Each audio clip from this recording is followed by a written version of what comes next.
Episode 15.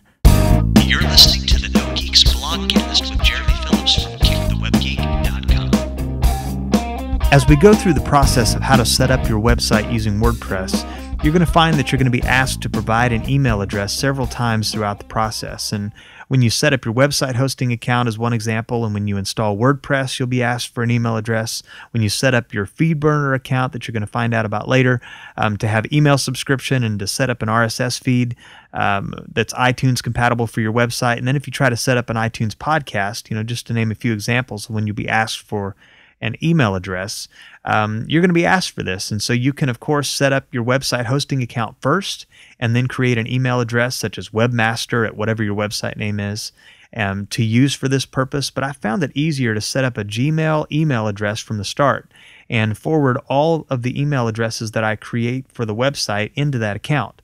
And of course, if you already have a Gmail account, you can use that one or create one specifically for your website use.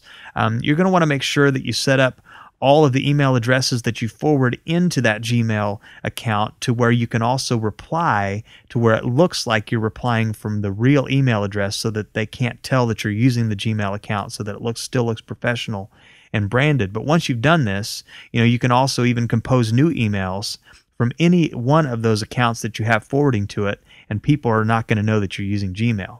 And one of the main reasons that I suggest this is that it's more compatible with some of the different things that you're going to want to use, specifically from Google, since Gmail is from Google, and Google has FeedBurner, and it has YouTube and Notebook and Google Apps and web developer tools such as Google Analytics and AdSense and AdWords.